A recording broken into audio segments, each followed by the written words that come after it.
ने धर्म का परित्याग किया, इसलिए 100 होते हुए भी हार गए। और पांडवों ने अपने धर्म का पालन किया, इसलिए 5 होते हुए भी जीत गए। धर्म का बड़ा स्वरूप है, धर्मो रक्षति रक्षिता। धर्म की रक्षा यदि हम करेंगे तो धर्म भी हमारी रक्षा करेगा। इनकी कोई सुनता नहीं है। कौरवों के पक्ष में भी धर्म के रूप में साक्षात विदुर जी हैं, धर्म के अवतार हैं। पांडवों के पक्ष में साक्षात धर्मराज युधिष्ठिर हैं। पर पांडव जो हैं वो युधिष्ठिर की बात सुनते हैं, और जो ये कौरव हैं ये विदुर की बात नहीं सुनते। दुर्योधन ने विदुर को भगा दिया कि विदुर तुम दासी पुत्र हो, निकल जाओ यहां से। तो एक जगह धर्म पर चलकर कार्य किया जा रहा है, दूसरी जगह धर्म को माना नहीं जा रहा है, धर्म की सुनी नहीं जा रही है। यही हाल लंका में हुआ। रामचरितमानस में आई, यस कहीं चला विभीषण जबहि, आयुहीन भय सब तबहि।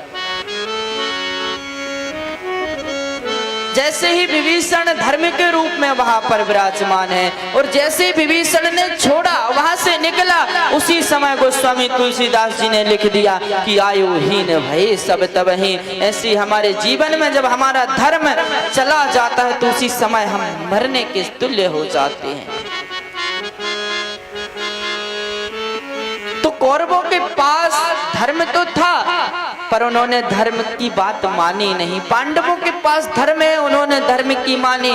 इसी धर्म को और आगे चलिए तो सीता जी के पास, सीता जी के पास भी रावण आया भिक्षा मांगने। अपितु जनक जननी है, भ्रकुटी मात्र से महाकाली, महालक्ष्मी, महासरस्वती जिनके प्रकट होती हैं, ऐसी किशोरी श्री सीता जी, उनको सब ज्ञात था, उनको पता था ये रावण है, पर ब्राह्मण के भेष में आया है इसलिए। और वो भी एक गृहस्थ के जीवन में निर्वाह कर रही हैं सीता जी, राम जी की अर्धांगिनी है। तो वो सोचती हैं कि हमारे यहाँ कोई ब्राह्मण आया है, हम इसे बिना भिक्षा के जाने नहीं दे सकते। तो रेखा का उल्लंघन करते हुए भी अपनी धर्म की रक्षा की कि हम गृहस्थ जीवी हैं, और गृहस्थी के यहाँ कोई ब्राह्मण भिक्षा मांगने आए और वो बिना भिक्षा के चला जाए, इसलिए अपने धर्म की रक्षा की और भिक्षा देने गई रावण को। रावण हर ले गया। किसी ने शंका की कि सीता ने धर्म की रक्षा की, सीता की क्यों नहीं की? तो समाधान यही हुआ कि अशोक वाटिका में सीता जी एक तिनका दिखा रही है रावण को, वो तिनका और कोई नहीं, वो धर्म है। और रावण से कहती है, रावण तेरी औकात मेरे सामने इस तिनके के समान भी नहीं है। रावण उस तिनके को भी पार नहीं कर पाता, क्योंकि तिनके के रूप में धर्म है। तो जीव को सदा धर्म की रक्षा करनी चाहिए। धर्मो रक्षति रक्षिता, ये वाक्य ऋषियों ने लिखे हैं, किसी पेंट शर्ट पहनने वाले, टाई बेल्ट लगाने वाले व्यक्ति ने नहीं लिखे हैं। ये वाक्य उन ऋषियों ने लिखे। मैं बार बार कहता हूँ, जो जंगलों में रहकर केवल पत्ते खाकर जीवन व्यतीत करते थे, कोई स्वार्थ नहीं था उनका।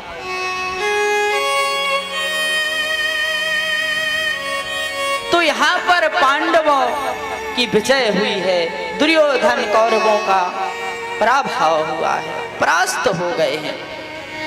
फिर भी दुष्ट प्राणी अंत समय में भी दुष्टता की ही बात करेगा।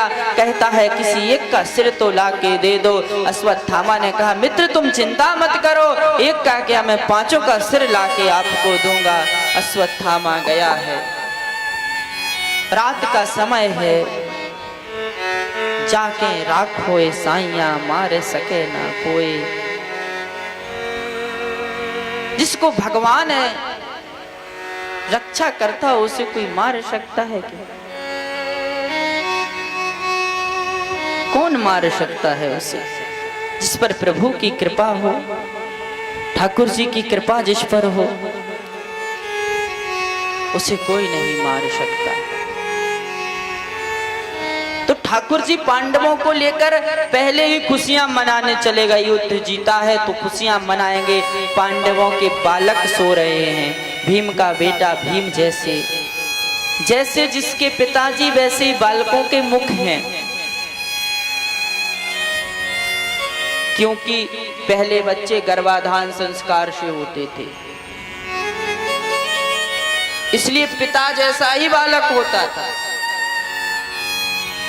गर्भाधान संस्कार से बालक होते थे। जब गर्भाधान, हमारे शास्त्रों में वैसे तो 24 प्रकार के संस्कार हैं, 28 प्रकार के भी हैं, विशेषतः 16 प्रकार के माने गए हैं। वैसे तो बहुत हैं, अनेक अनेक शास्त्रों में अनेक अनेक संस्कारों की बात की है, लेकिन 16 प्रकार की मुख्यता है।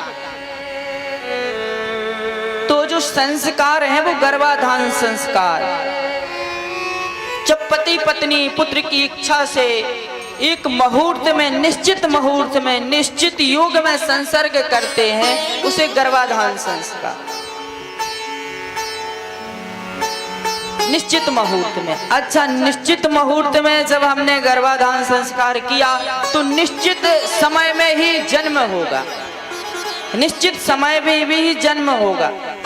तो उस बच्चे का जो संस्कार का मुहूर्त है और जब उसके जन्म होगा वो मुहूर्त, वो बिल्कुल सिद्ध मुहूर्त होगा। किसी प्रकार की ग्रहों की कोई कुदृष्टि उस पे नहीं पड़ रही होगी, तो उसका जीवन सफल होगा,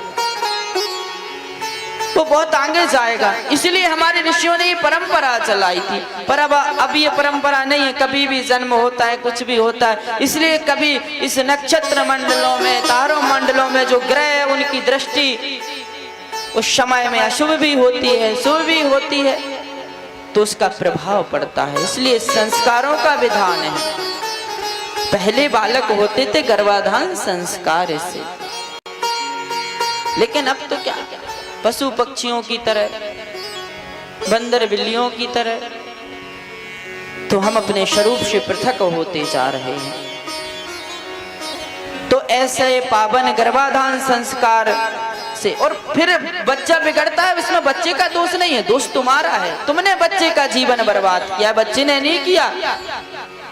तुम्हें वासना जागी, तुमने कभी भी कुछ कर दिया। अब बच्चा उस नक्षत्र में, उस योग में हुआ, उसकी क्या गलती, वो करेगा, क्योंकि वो काल का समय ऐसा है। समय में, समय को कोई बांध नहीं सकता। बच्चे की क्या गलती, अरे भगवान ने मुहूर्त दिया है, ब्राह्मण दिए हैं, शास्त्र इसीलिए लिखे हैं कि मुहूर्त से गर्भाधान संस्कार करो, नियम से संस्कार करो, और फिर उसका शुभ मुहूर्त में ही जन्म होगा बच्चे का, क्योंकि बच्चे की अवधि फिक्स ही होती है, 9 महीने में ही बच्चे का जन्म होता है। तो उसी समय इसलिए संस्कार, इसलिए मुहूर्त हैं। बच्चे का इसमें कोई दोष नहीं है। मैं तो दोष उन्हीं माता पिता को दूंगा, मैं क्या शास्त्र देंगे। यदि वास्तविक दृष्टि से, धर्म की दृष्टि से देखा जाए तो बच्चों का कोई दोष नहीं होता।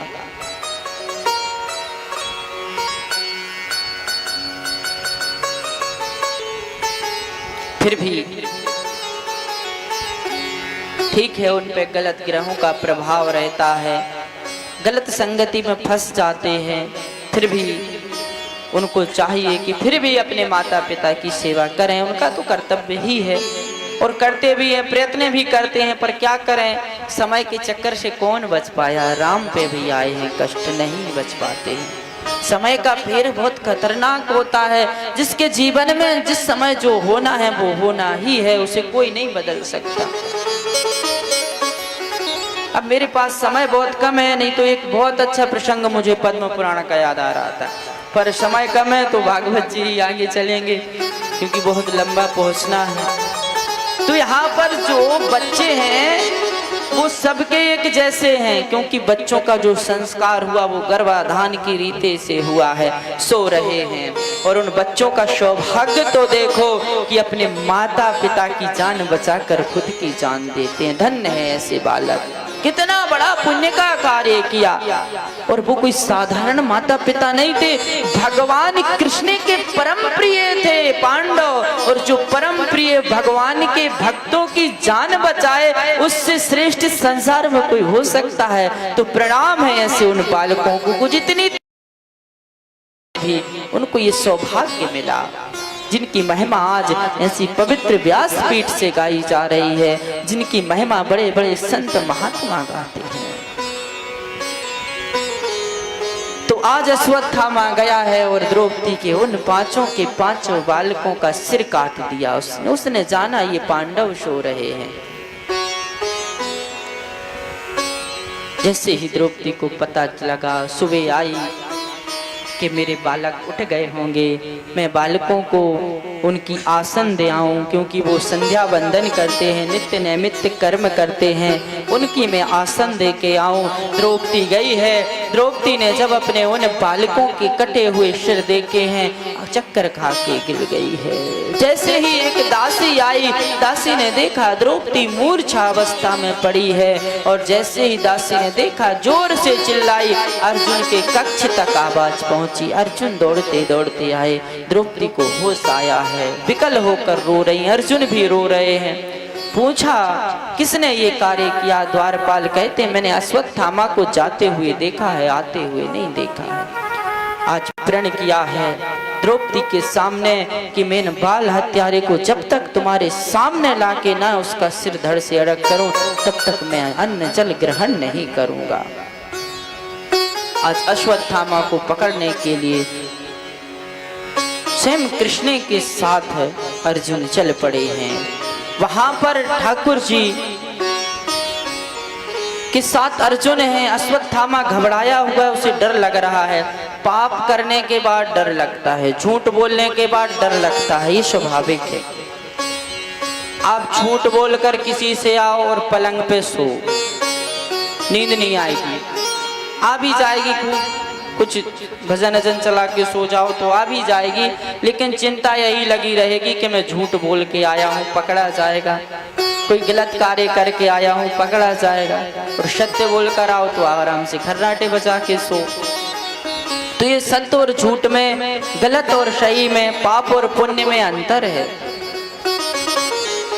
तो आज अश्वत्थामा ने महापाप किया है, बालकों की हत्या की है, स्त्रियों को, बालकों को, जड़ प्राणी अर्थात पागल व्यक्ति को, इन सब को मारने का अधिकार नहीं है किसी को भी। इनको दंड का भी विधान हमारे शास्त्रों में नहीं है। तो आज अश्वत्थामा ने गलत कार्य किया है, तो पाप के मारे डर रहा है, तो भयभीत होकर अर्जुन के ऊपर ब्रह्मास्त्र छोड़ दिया। अर्जुन ने जैसे वह दिव्य तेज को देखा तो कहा कृष्ण कृष्ण महायोगी, हे कृष्ण मेरी रक्षा करो, ये ब्रह्म तेज मेरी ओर आ रहा है। ठाकुर जी ने कहा तुम भी ब्रह्मास्त्र चलाओ। अर्जुन ने भी ब्रह्मास्त्र का संधान किया है, दोनों ब्रह्मास्त्र आपस में टकराए हैं, भयंकर भीषण प्रलय हुआ। बाद में अपने अपने ब्रह्मास्त्र, अश्वत्थामा को तो वापिस करना आता ही नहीं था, ठाकुर जी ने कृष्ण का ब्रह्मास्त्र वापिस करवाया, अश्वत्थामा को बांधा है। घसीटता हुआ अर्जुन ले गया अश्वत्थामा को, पर द्रौपदी के पास जैसे ही ले गया, द्रौपदी ने कह दिया इसको दंड नहीं देना, इसको मारना मत, क्योंकि हृदय है द्रौपदी का। माँ का हृदय बड़ा कोमल होता है। इंदौर में अहिल्या देवी जी हैं, वहाँ देखो उनका हृदय कितना कोमल है। उनका बालक जो है वो रथ से जा रहा था, बीच में एक गाय